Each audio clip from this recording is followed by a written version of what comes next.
చెప్పి బదులు చేయడం ఏంటి? ఆ బ్రహ్మ కీర్తనని మనం ఒకసారి అన్నాం, జనని జనని జనని అని దేవతలు అన్ని స్తోత్రాలు అన్నారు.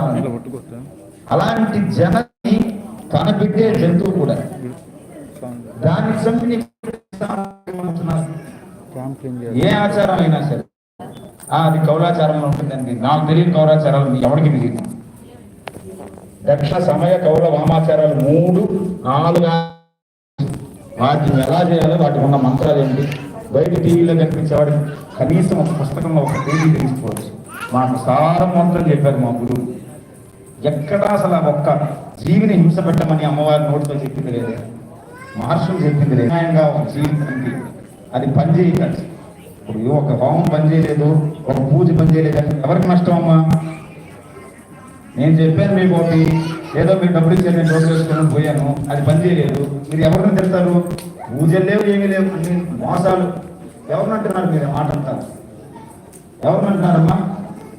అమ్మవారిని అంటున్నారు మీరు. అక్కడ శాస్త్రాన్ని అంటున్నారు, శాస్త్ర స్వరూపిణి అమ్మవారిని అంటున్నారు. ఇంతమంది ఘోష అమ్మవారి జరుగుతున్నదే, అమ్మవారి పేరు చెప్పి ఇంత మోసం జరుగుతున్నదే. మనం ఏం చేయలేమా? అని మన చిన్న జన్మ నెల్లూరు, ఎవరికి తెలియని జీవితం అది, బయట ప్రకటన కూడా కాను, పెద్ద నాకు చెప్పుకోవడానికి కూడా ఇష్టపడను. ఇంత చిన్నగా బతుకుతున్నాను నేను, ఇంత పెద్ద మార్పు నేను చేయగలనా అని ఒక సందేశం కలిగింది. చాలా మందిని అడిగారు. ఇదే మాట కరోనా వచ్చినప్పుడు మన గుళ్ళో హోమం చేశాం, మీకు గుర్తుంటుంది. యాగశాల పెట్టి 11 రోజులు 12 రోజులు ఆలయంలోనే ఉంటూ దీక్షగా జనాలందరి కోసం చేశాం. అందరూ ఎవరు మరణం అవ్వకూడదు, కాలంగా చచ్చిపోకూడదు. ఈ హోమం చేసి కనీసం మన ఈ యాగ ఫలితం కొన్ని ప్రాణాలైనా అని హోమం చేశాం. హోమం చేయకముందు చాలా మంది పండితుల దగ్గరికి వెళ్ళాను, పెద్దవాళ్ళ దగ్గరికి. అయ్యా, ఇలా మన ఆలయంలో నెల్లూరులో అందరి కోసం యాగం చేద్దాం, మహామృత్యుంజయ హోమం దీక్షగా 11 రోజులు పూర్తి కఠోరమైన శరీర ధర్మాన్ని పెట్టుకొని చేద్దాము, అది లోకానికి ఉపయోగపడుతుంది, మీరు వస్తారా అని మీరు ఊహించినంత గొప్ప పండితుల దగ్గరికి వెళ్ళారు. వాళ్ళు ఏమన్నారు? ఎంత పని చేయమని, ఎందుకు టైం వేస్ట్, నీ వరకు నువ్వు జపం చేసుకో, జాగ్రత్తగా తిరగకుండా ఉండు, హోమాలు గిమాలని మొత్తం చేయొద్దు, ఏమి ఉపయోగం లేదు, ఏది జరగాలి అదే జరుగుతుంది. ఏది జరగాలి అది జరిగి ఎవరు దరిద్రం వాడుకో, ఎవరు సాగు వాడు వస్తారంటే మనం ఎందుకు రా ఇక్కడ? మనకెందుకు వేద విద్య? డబ్బులు సంపాదించుకోవడానికి. నాకు చాలా ఆవేదన, కోపం వచ్చేది. ఎంత కోపం అంటే అసలు వీళ్ళందరికీ ఏం చేయాలనిపించేది, అంత ఆవేదన ఉంది. నేనే తెలిసిన నాతో పాటు నా స్నేహితులు కొంతమంది నిలబడ్డాం, యాగం చేసాం. అది యాగం ఫలించిందా, ఎంతమంది కర్మనేది ఆమె నిర్ణయం. కర్మణ్యేవాధికారస్తే మా ఫలేషు కదాచన. కర్మ చేయటం మాత్రమే నా పని, దాని ఫలం ఇవ్వడం ఇవ్వకపోవడం ఆమె పని, కృష్ణుడు చెప్పినట్టు. కాబట్టి మీరందరూ అమ్మవారిని పొగుడుతున్నారు, అవునా?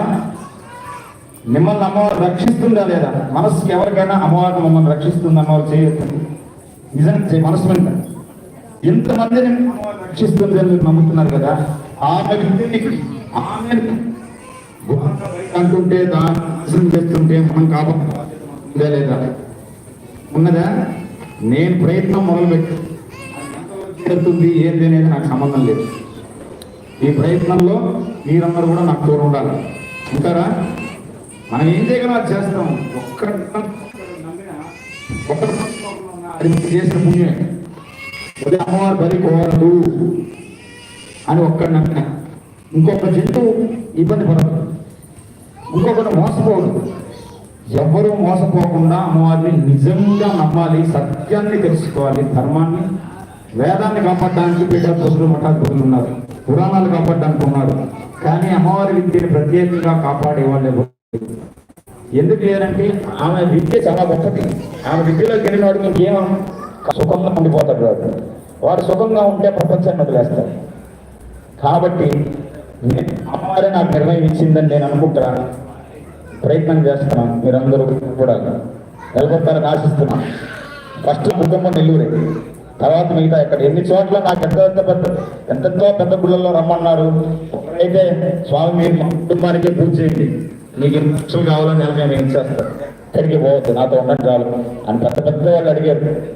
మీ ఒక్కరికి పూజ చేసుకుంటే నేను ఎందుకు ఇక్కడ ఎంత విద్య నేర్చుకుని డబ్బుల కోసం కాదు.